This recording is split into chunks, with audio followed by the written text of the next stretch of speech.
Every city has them.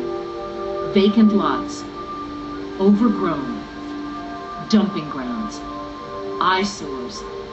But in New Haven, residents are banishing blight. A fire 30 years ago on Nash Street left a lot vacant. Now this spot is an inviting small park with bricks from demolished chimneys turned into pretty pathways. That project has inspired others in the city.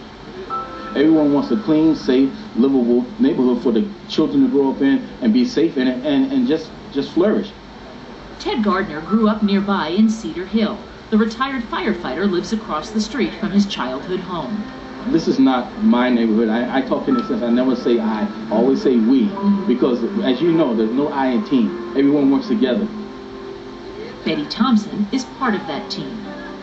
I survived cancer, as you can see. Yes. And I got up off the couch and looked around, and I started in my backyard. To be honest with you, I just wanted to make a difference for my street. And they are making a difference, planting trees and designing gardens with the assistance of community green spaces, part of the Urban Resources Initiative. Residents work with URI to map out plans for their neighborhoods. There's no charge to them, and we will provide them both greens and browns, which is the plant materials and the soils and the compost and the stone. And what we also do is we try to connect them into all the city services that can be brought to bear. It's called urban forestry, and it's more than beautification. These projects bring people together, like the ones who live near Beaver Ponds Park. Nan Bartow is a former high school teacher from Beaver Hills. This whole area had turned into wreck and ruin.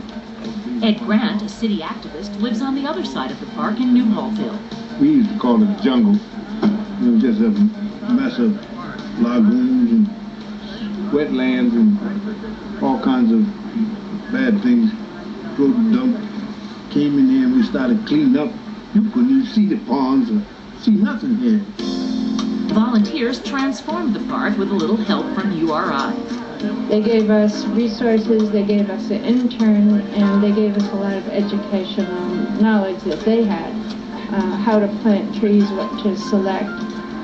Teams of neighbors removed invasive plants that were choking the pond and overgrown brush that reduced the lines of sight and made the park seem so unsafe almost no one came here. Native shrubs like inkberry and shadblow are being planted, and people sun themselves on benches fashioned from recycled curbing. This is a place, a central place where people can come and build a community feeling, but we also have work that we're doing together, work that we're really enjoying, getting to know each other and doing something positive for the community. It's the kind of project the City Parks Department can't afford. Taxpayers can't bear that burden, but if people are willing to invest themselves, I think it's a perfect win-win situation. URI is an independent nonprofit with ties to the Yale School of Forestry, which provides some financial support as well as graduate student and faculty expertise.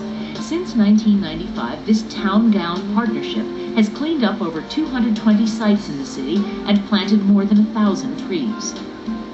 More than 500 New Haven residents each year pitch in to turn blight into beauty. A derelict lot became a bird habitat. A street that was once a magnet for drug dealing and prostitution now boasts trees and a park. We're also educating children about things that we took for granted growing up, which was gardening. There's more social things that are involved as well as beautification. You have to start with them young enough that they will have stewardship to be able to continue this.